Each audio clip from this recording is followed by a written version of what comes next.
Pemirsa, Kaltar Bicara kembali hadir menyapa Anda dan tentunya kita akan melanjutkan mengenai Sayang Anak Bangun Masa Depan Kaltara, mengenai topik peran keluarga dan harapan ke depan. Nah, tadi Ibu kita sudah berbincang-bincang mengenai bagaimana lingkungan rumah membentuk karakter seorang anak begitu akhirnya untuk menghadapi lingkungan di luarnya. Nah, ini kita penasaran kalau dari sisi peran masyarakat. Nah, ini peran masyarakat ini bagaimana dalam menciptakan lingkungan yang ramah anak sehingga perlindungan anak ini tidak hanya menjadi tanggung jawab pemerintah aja, Ibu. Jadi peran masyarakat itu bermacam-macam, Mbak ya. Jadi kalau kita lihat ada yang namanya sekarang rumah ibadah ramah anak. Bagaimana rumah ibadah itu harus ramah anak ya. Kemudian juga ada yang namanya sekolah ramah anak. Ada yang namanya puskesmas ramah anak, ruang bermain ramah anak. Ya, jadi tempat rekreasi ramah anak, jadi semuanya harus ramah anak. Tujuannya apa? Supaya ketika anak-anak berada di luar, maksudnya di lingkungan masyarakat, mereka tetap bisa bahagia gitu. Ketika mereka berada di ruang bermain, mereka bahagia ya. Di sekolah mereka bahagia. Karena apa? Semakin banyak anak-anak itu bahagia, maka itulah yang akan menjadi energi ya. Kedepannya yang akan bisa membuat mereka menjadi orang-orang yang sukses ya. Alangkah lebih baik kalau misalkan di rumah dia bahagia ya, di sekolah dia bahagia ya kan, di lingkungan dia bahagia, wah itu luar biasa ya kan. Tapi pun kalau di rumah dia tidak bahagia, paling tidak di sekolah dia bahagia, ataupun ketika dia bermain di lingkungan dia bahagia ya. Jadi paling tidak di 3 tempat ini adalah salah satunya tuh anak-anak itu mendapatkan kebahagiaan. Kalaupun tidak bisa 3-tiganya, itu tadi ada salah satu tempat mereka bisa berbahagia. Karena rasa bahagia itulah kelak yang akan menolong anak-anak ini ke depannya. Semakin banyak anak-anak itu merasakan bahagia, insya Allah mereka akan mudah untuk menjadi sukses ke depannya. Tapi ketika anak-anak itu tidak bahagia, itu akan sangat sulit untuk menjadi sukses ya. Seperti apalagi itu. Generasi mereka ini sebagai generasi penerus ya, sebagai generasi yang akan siap menguasai lagi nih era sekarang ya Bu ya.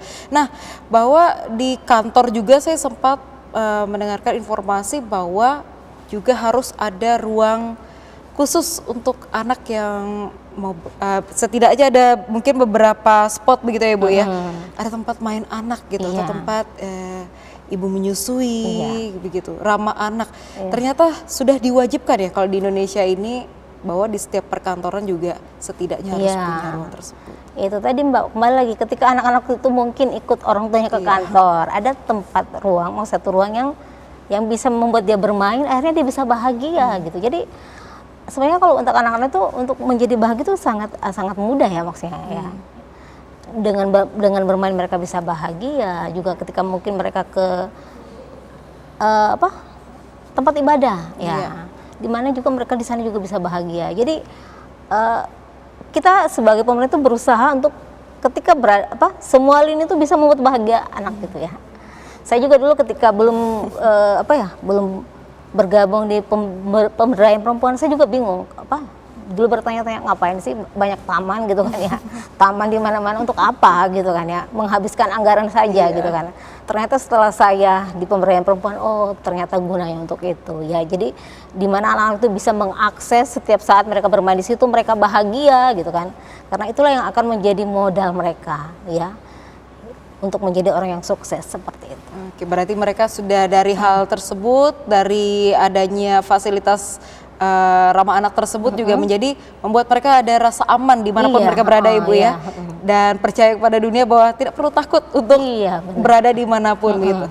Nah, ini lalu bagaimana harapan dari DP3AP2KB ini sendiri Ibu untuk mengarah ke pendidikan anak gitu di lingkungan sekolah mereka, agar mereka merasa mereka di lingkungan sekolah ini merasa aman, inklusif, dan juga mereka bisa mempercayai bahwa tidak ada lagi perundungan atau kekerasan begitu. Ya sekarang kan kita punya program yang namanya sekolah ramah anak ya. Jadi bagaimana kita mendorong agar semua sekolah yang ada di Kaltara itu menjadi sekolah ramah anak. Tujuannya apa itu tadi? Ketika anak-anak di sekolah dia bahagia ya. Dia bahagia karena apa? Mungkin gurunya ramah, ya kan? Gurunya ramah karena dia karena sudah terlatih konvensi hak anak, sudah memahami hak anak. Kemudian juga lingkungan sekolahnya yang mungkin tidak ada perundungan, ya kan? Terus lingkungan sekolahnya juga aman, inklusif, kondusif seperti itu. Jadi kita berusaha supaya semua sekolah yang ada di Kaltara bisa menjadi sekolah ramah anak. Ya. Sekolah ramah anak tidak harus bangunannya yang baru, ya kan? Tapi boleh maksudnya bangunan yang ini, tapi kita modifikasi maksudnya ketika mungkin ada kayak mungkin sekolah yang sudah terlanjur membangun mungkin tangganya terlalu curam gitu kan ya, tidak harus merubah sekolahnya, tapi mungkin hanya diberikan tulisan awas, hati-hati, jalanan curam seperti itu. Jadi harapan kita ke depannya semua sekolah itu bisa menjadi sekolah ramah anak. Supaya anak-anak bisa bahagia ketika berada di sekolah. Iya, berarti kuncinya bahagia ya Bu ya. Mungkin bukan anak-anak saja, orang tua yang harus bahagia. Nah, ternyata ini saya baru tahu Ibu, ternyata yang dimaksudkan oleh sekolah ramah anak ini, saya pikir ada satu ruangan tempat mereka dikumpulkan dan diberikan edukasi begitu ya Ibu. Ternyata juga memperhatikan arsitektur bangunannya ya, agar anak-anak mungkin tidak mudah jatuh, apalagi mereka rentan mainnya yang lagi wah ekstrim sekali ini ya Ibu ya, tidak mudah manjat-manjat begitu. Terus juga yang tadi maksudnya tanaman-tanaman yang berbahaya, berduri, beracun, nah itu kalau bisa dijauhkan dari sekolah ketika ingin menjadi sekolah ramah anak. Seperti itu. Wah, ini teringat seperti zaman saya masih SD Ibu. Dan hal itu betul juga Ibu, kalau sebenarnya itu hanya bentuk bangunan dari sekolah tersebut, tapi namanya anak-anak suka eksplorasi ya Ibu ya. Akhirnya kita pakai untuk manjat, ada daun yang sebenarnya beracun dipakai untuk jahilin tempat. Ternyata hal tersebut juga sudah mulai diperhatikan sekarang ya Ibu ya. Wah, luar biasa sekali dari pergerakan DP3AP2KB ini sendiri ya Ibu ya. Nah, lalu Ibu, menurut Ibu ini bagaimana menyiapkan anak-anak yang terkhususnya di Provinsi Kalimantan Utara ini agar mampu menjadi generasi yang unggul dan berdaya saing yang mampu menuju Indonesia Emas 2045 Ibu? Yang jelas ini tugas kita bersama gitu kan ya. Bukan hanya tugas dari DP3AP2KB, tapi tugas kita bersama. Orang tua, pemerintah, guru, masyarakat, dunia usaha, media massa ini kita perlu kolaborasi lagi gitu. Kolaborasi yang lebih ini lagi supaya kita bisa benar-benar memenuhi hak-hak anak-anak kita gitu.